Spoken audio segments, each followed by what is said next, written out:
Hey, very good afternoon and welcome to another Steer the Coaster Farm Blackpool Pleasure Beach update here from Friday the 12th of December 2025 from a rather sunny and calm Blackpool for a change. Now, we're not seeing weather like this in quite some time in Blackpool. Yes, it's still a little bit on the cold side. It's about 9-10 degrees today, but it's actually calm. There's no wind, there's no rain, and you can see blue skies up in the sky for a change. But the main thing why we are here today, the main reason why we're here, is of course Evictus, the all-new swing, Intermin gyro swing opening in 2026 here at the park. You may already be able to see it, but the main change from the last update into this update is we do now have both of these snake discs, the symbols, whatever you want to call them, on the sides of each of the support structures up there, which go either side of the two maintenance platforms that are at the top of the tower. So you can clearly see the one on this side facing the beach side, that big snake there, and you can just about make out on the other side as it's facing towards River Caves and that dome, the other disc is there as well. Just at the bottom of the disc there you can make out that it is on that side. So that would suggest to me as well that other section of Evictus parts that was over in the main car park, that of course won't be there anymore because it's now up on the ride itself. So yeah, they have been busy this week again with Evictus. Of course, in the last update I did show that they had completed all the seats around the actual bottom of the gondola. All the seats were attached and the discs weren't in place. They were still on ground level. As I say, one was in the car park and one was behind these buildings underneath the big one's structure.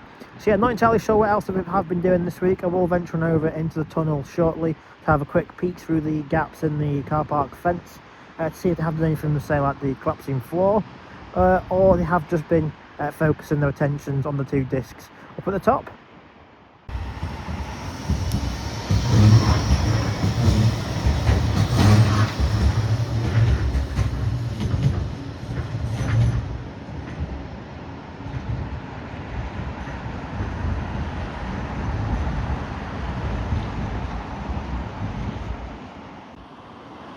Now, of course, we know the name for the ride, Evictus. We've known that for quite some time.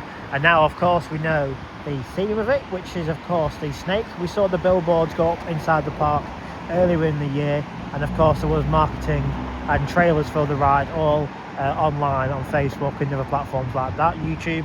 And now, of course, is our first time seeing that theming structure up there on the top of the ride as well. Of course, I'm hoping that's not going to be everything for the theming. I hope it's going to be some like models of snakes and maybe the queue line on ground level. Hopefully it might have some smoke or mist, the same with other flat rides used to have. Now Bling back in the day, that used to have smoke and mist back in the day. Of course, Launchpad this year, the reimagined ice blast that opened up, that did have a smoke effect to symbolise it being like a rocket taking off. Yes, it's a shame that didn't last for very long. It's sort of like the summer season, and then towards the latter end of the season it was already missing, or they hadn't bothered topping up the tank to keep the mist going.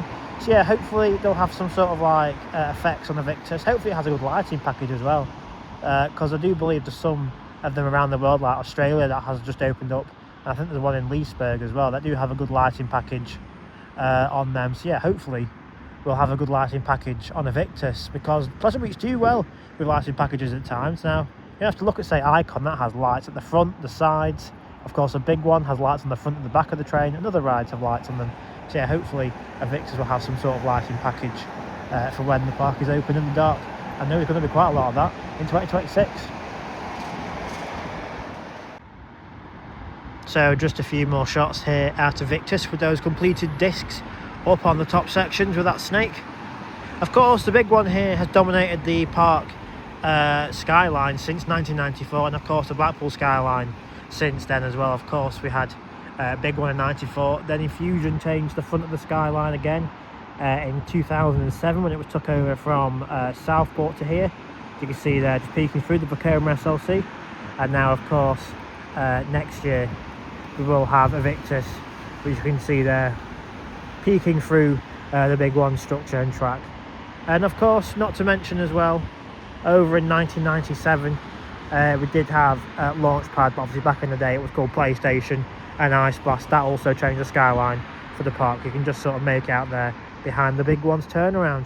But yeah, it's good to see the park skyline changing again, and of course it was great to see the structure standing inside the park a few weeks ago in the back end of November, and of course it's now good to see more theming elements now on the actual ride itself. I will go on over to the tunnel now to see if we can see anything that has changed since the last update. Of course we did see the completion of the seats. I don't think we'll see the discs from the tunnel because there was a roof that will block that view. But yeah, if we see anything else in the tunnel, I'll of course be sure to show it now. I won't be going into the car park on this update either, because I wouldn't imagine there's been that many changes in terms of like ride vehicles or parts, stuff like that, since the last update. I did only film that just the other day on Sunday, and this one is now done on the Friday.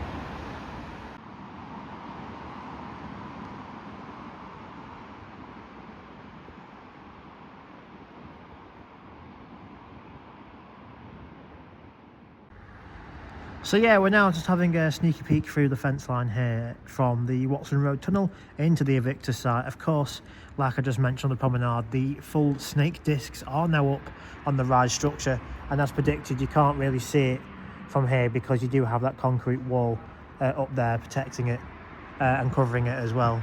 But yeah, the symbols, one was over there on the left hand side by the forklift, and the other one was in the main car park.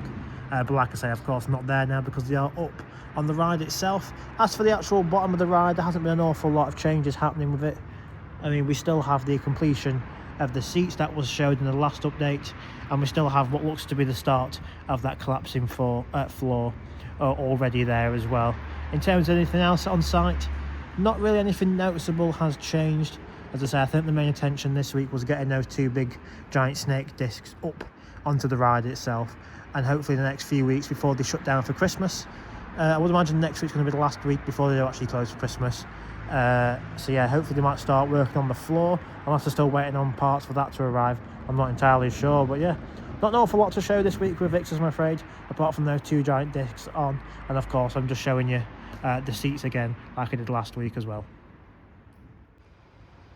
So yeah, that's going to do it for this week's update here from Evictus. It's a bit of a short one today, apologies for that, but it was just an Evictus special showing those discs and a recap on their completion seats on the ride. Of course, be sure to hit the subscribe button if you do enjoy these Pleasure Beach updates, as I will be back with more. And of course, when anything does change with Evictus, I'll be straight back down here as quick as I can to bring it to you guys as well. So yeah, hope you've enjoyed this quick update from the park, and I'll see you all again for another update in the future.